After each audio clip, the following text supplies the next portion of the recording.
On a quiet hillside, where the grass grew soft and green, there lived a little sheep named Sally. Sally was small and fluffy, with wool as white as clouds and the sweetest smile. She loved her meadow, with its swaying flowers, chirping crickets, and cool breeze that tickled her ears. But most of all, Sally loved nighttime. When the sun went down and the sky turned dark, 1,000 twinkling stars would shine above the meadow. Every evening, Sally would lie down in the grass and gaze up at the stars.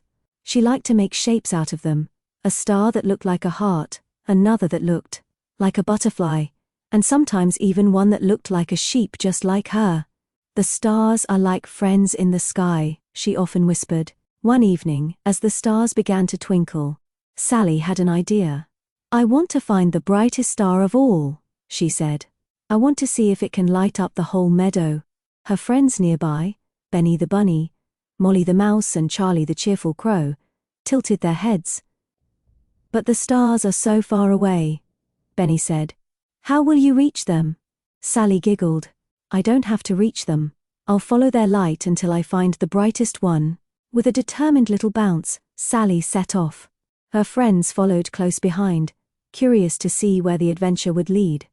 The night was calm, and the stars glittered like tiny lanterns. First, the friends came to a bubbling stream. The water sparkled with moonlight, making it look like the stars had fallen into the water. Sally leaned over, her reflection rippling.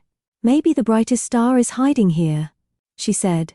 But when she tried to catch the glow, it just wiggled away. "Not this time," she sighed. They wandered further, climbing a little hill. At the top, they found a patch of glowing fireflies, dancing in the night air. The meadow lit up with golden dots, flashing like tiny stars come to play. Molly the mouse squeaked with delight and spun in circles to chase them. "These must be the brightest stars." But Sally shook her head softly. "They're beautiful, but the brightest one is still up there, waiting." The friends journeyed on until they came to an old oak tree. Charlie flapped his wings and perched on a high branch. "I can see even more stars from here," he cawed.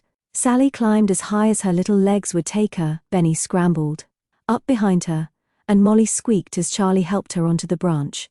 Together they looked out, and there it was, one star shining brighter than all the rest, glowing like a silver lantern in the sky. "There," Sally whispered. "That's the one I was looking for."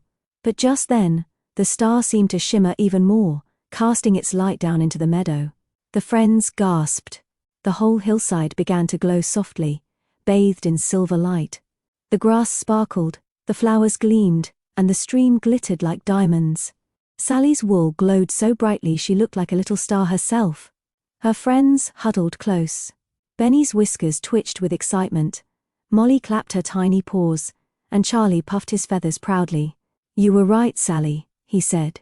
"The brightest star can light up the whole meadow." Sally smiled, her eyes shining. "But do you know what makes it even brighter?" she asked. Her friends blinked. "What?" they said. "Sharing it with you," Sally said softly. And it was true. The starry meadow felt warm and magical because they were together. The friends lay down in the grass, watching the bright star twinkle above them. Slowly their eyes grew heavy, and one by one they drifted off to sleep. Sally curled her fluffy body around Benny and Molly, while Charlie tucked his head under his wing. Above them, the brightest star watched over the meadow, keeping it safe and glowing.